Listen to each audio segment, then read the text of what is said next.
Hello there, my name's Tom Booton. I'm the head chef at the Grill at the Dorchester in Park Lane in London.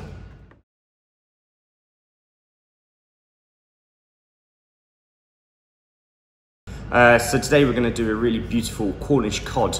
So we get the fish from a company called Flying Fish in Cornwall, and it gets delivered every night. So I place the order just now, so 9 o'clock in the morning, I place the order. The driver leaves Cornwall at 2 o'clock in the afternoon, and they get to us for about 2 o'clock in the evening. And then they do loads of drops off in London, and then they drive back. So that's every day, so it's fresh day boats, so it's sustainable fish. It isn't farmed fish, it's sustainable day boat fish.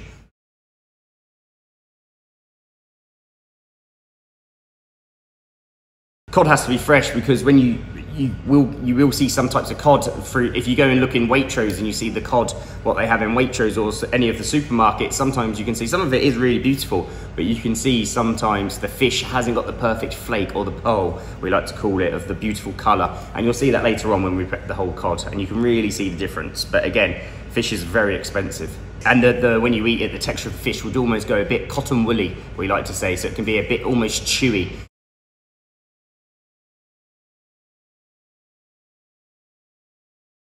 The thing is, we actually brine our fish as well. So we get the whole fish in, we get whole animals from pigs to lambs to cods to all different types of fish. We take it off the skin, which I'm going to show you later, and then we brine it in a 10% salt brine.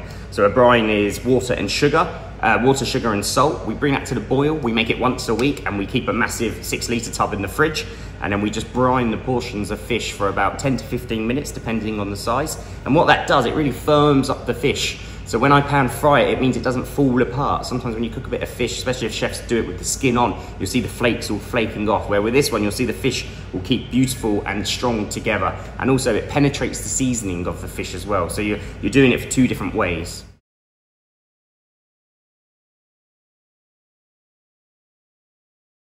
It's taking the moisture out of the fish, it's seasoning the fish, it's firming it up, but also from a health and safety point of view, you're actually killing some parasites as well, because the salt is curing it as well. So it's good for many different techniques really, but we brine everything in the kitchen, from meat to vegetables. We brine hispy cabbages. It just really penetrates the seasoning, gives it that beautiful salty, but not over salty flavour.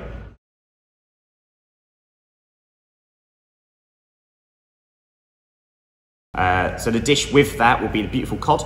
And then we've got these really stunning sand carrots, which are grown in sand, so they become super sweet because the dryness of the sand really intensifies the flavour of carrots. So on the bottom, we've just really simply roasted some carrots.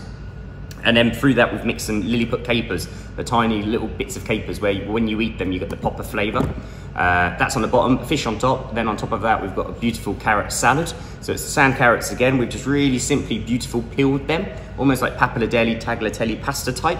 And then we pour a hot star anise pickle on top. So they're semi-cooked. They still have a bit of texture, but they are cooked as well. That's on top. And then we've got some macadamia nuts and some Brazil nuts. And then the sauce to finish is from the bones of the cod and some from the juice of the carrots as well. So we juice the fresh carrots, we have the roasted bone stock, so the fish stock, and we reduce them down together, and then we monte that, which means thicken with butter, and then we add a little bit of Chardonnay vinegar at the end. So it's really simple, really delicious fresh sauce.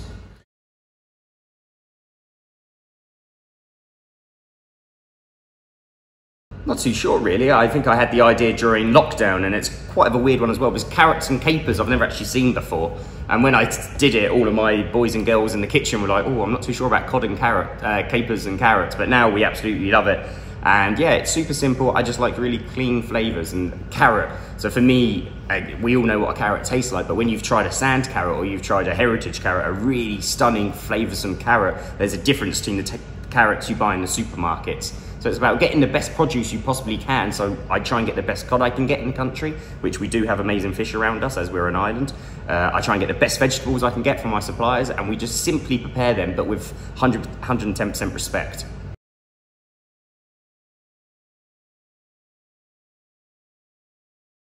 Brittany, yeah, they're from the top of France, so Brittany. They're very famous for that, yeah. Well, France has amazing vegetables. The Dorchester market is like massive. It's about six times the size of Billingsgate, if anyone's ever been there. And it's absolutely ginormous, and they really pride themselves on some of the best vegetables. But also, we do have great vegetables growing here as well.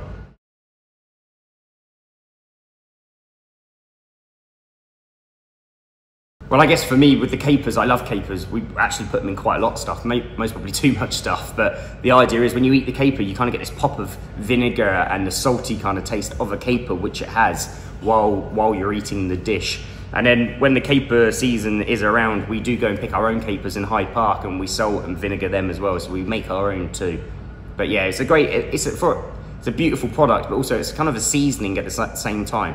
And seasoning for me isn't just salt and pepper. Seasoning is also vinegar. So for me, it's like the perfect seasoning, because you've got salt, you've got vinegar, and you've got the pop of flavour.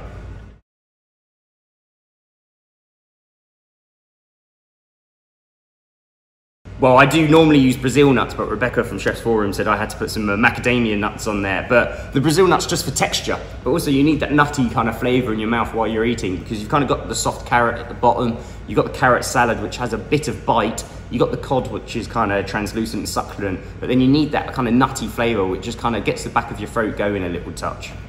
Nuts with fish, nuts with a lot of stuff. We do another mackerel dish, and I always kind of put hazelnuts with beetroot, but I do really like using nuts as well. The one we do in the kitchen the most with pecan and walnuts is we cook them down in a stock syrup, so sugar and water, until they're nice and glossy. Then we deep fry them quickly and season them with mould and salt from Essex, and they give that beautiful nutty flavour, but that crispiness and that texture. When you're making a dish, you need to think about textures of the dish. You can't just have everything soft, soft, soft, soft. You need to have something which is vinegary, kind of seasoned, fresh, pop tasting flavour, and all of the rest.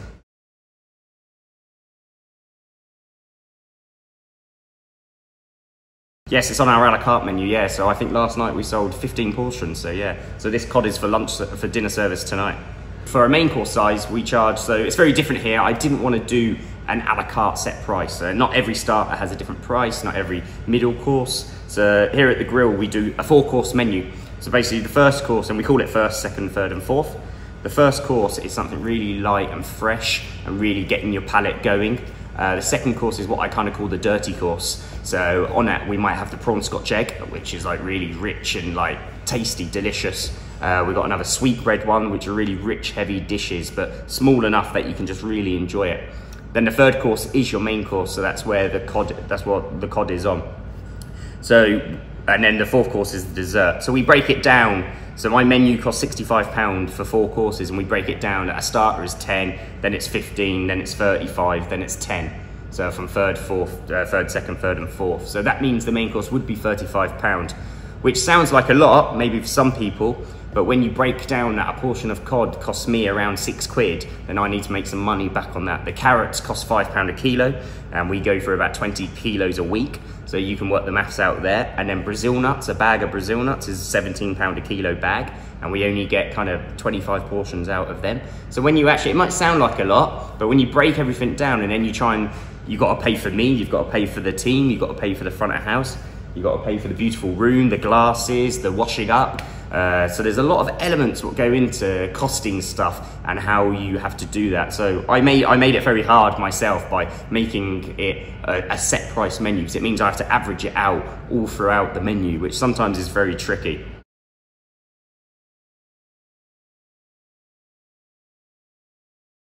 I was very cocky at school. So I'm an Essex boy, very cocky, still am a little bit now.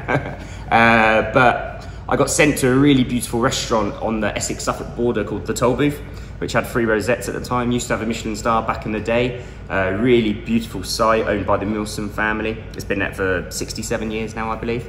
And yeah, I just did my work experience there and then fell in love with it, really. And then I started doing Friday, Saturday, Sundays after school. I was most probably, and I had a paper round Monday to Friday as well. It was most probably the most money I was ever on. And then I just kept working. Then the day I left school, the executive chef, Ian Rhodes, said to me, Tom, you either go to college or go to university, or you can come and do this full time. So I took my first job. I think it was something like £9,000 per annum. And yeah, I stayed there for 4 years. I did all the sections in the kitchen. That was where I learned the basics of cooking. Then after that, I moved to France for a year. Lived in Val d'Isère, so I kind of did a ski season when all my friends were going to uni, because I was still at home working very hard, working 80 hours a week, really pushing on. And it wasn't easy. I used to go home and cry to my mum a few times, I'll tell you that. And then yeah, lived in France for 6 months, still cooking at a high level. Come back to England, and then my old sous chef worked at the Berkeley at the time, at the Boxford, which was Gordon Ramsay's restaurant, which is no longer there. and he knew of Alan Williams, who was opening his own restaurant inside the Westbury. So I just rang up Alan and I got a job there. Worked a year for him there from 2012 to 2013. And then after that, I went to work for the Dorchester and Pied Group. I did 3.5 years with Andy McFadden as his, well, being his sous chef for the last 2 years. And then I needed a little break from London, to be honest, because it was not that it was stressful, but I just worked for 10 years of my life really hard, so I needed a little bit of a break. So I went to work in New York for a few months, all for free. I didn't get paid for it. So I was New York for 2 months. Then I did Iceland for 2 months in a beautiful restaurant called Dill. And then I did Copenhagen for 2 months as well. So I basically took 6 months out, got in contact with all the chefs I've met and people I knew, and I just really traveled. I got offered jobs around the world as well, but I knew I wanted to come back to London because that's where my heart was. So then I come back and I was offered a few jobs back here in the UK, out London, inside London. And then Ollie Deboo offered me sous chef at Deboo Restaurant, which was a really amazing little restaurant in Fitzrovia, which is no longer there as well. But Ollie is a legend because he was, I think at the time, and most probably now, he's the only chef who actually owned his own Michelin-starred restaurant. He actually owned it, and it was in Fitzrovia. And he taught me about money and about how much it costs for council to come and pick up the bins, and how much it costs to pay the water bill, and how much profit you make on a tasting menu. And it sounds like a lot of money, but I remember at Deboo, I think our tasting menu was £90. And I think when we worked it out, our profit was something like £1.14. It was minuscule. It's really, really tiny. These margins these restaurants work in, and this kind of restaurant, small money we make as a profit. And then after that, Alan offered me head chef back at Alan Williams at the Westbury. So I did 3 years with Alan back at the head chef at the Westbury. And then randomly one day, the hotel manager from the Dorchester come to eat, wanted to meet the chef. I went to meet him, and that was it really. And then the story of the Dorchester kind of evolved. So me and the Dorchester have been talking since 2 Novembers ago. So it took a year to plan it, to work out what we wanted to do. And then, yeah, they've been very supportive with me, and they've let me kind of run with it. I've got an amazing team. I think I've got 14 chefs, and I think 8 of them have been with me for 3 years minimum. So we have a really strong connection in the kitchen, boys and girls. Mix. Front of house here as well, we've got a beautiful team. We've got Jen, who's the general manager, then we've got Pia, the assistant manager, and we're really striving at the moment. So since lockdown, we only opened on November the 12th, so we were open for 5 months, and then lockdown obviously shut us down. So we were closed for 6 months. So we were closed longer than what we were open, which was pretty depressing after working on the project for a year. And then now we're back and running. We've been open for nearly a month now, and yeah, we're absolutely loving being back. We just want to keep up this energy, keep up what we want to do and what we want to achieve in the next year. And then, yeah, it's good. But it's hard work, not going to lie.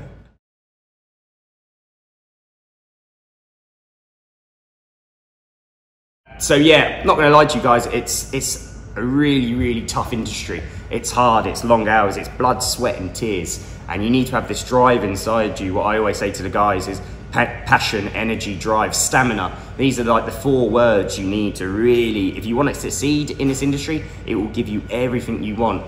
I didn't think 13 years ago when I started cooking that I was going to be the head chef at one of the best hotels in the world, but it kind of just happened overnight, and it's happened very quick. And it's always, people always ask you, oh, what's your 5-year plan? But you can never answer it because you don't know what's going to happen. And what I always think to myself now is you never know who you're cooking for. I've had many people from other hotel groups come to eat here and are talking to me now and want to talk to me. And yeah, that one hotel manager I had at the Westbury managed to get me a job here, you know. So everyone you meet, everyone you talk to, you treat them with the utmost respect. And yeah, you really work hard and it will pay off. If you have it in your heart, it will pay off, but it won't be easy.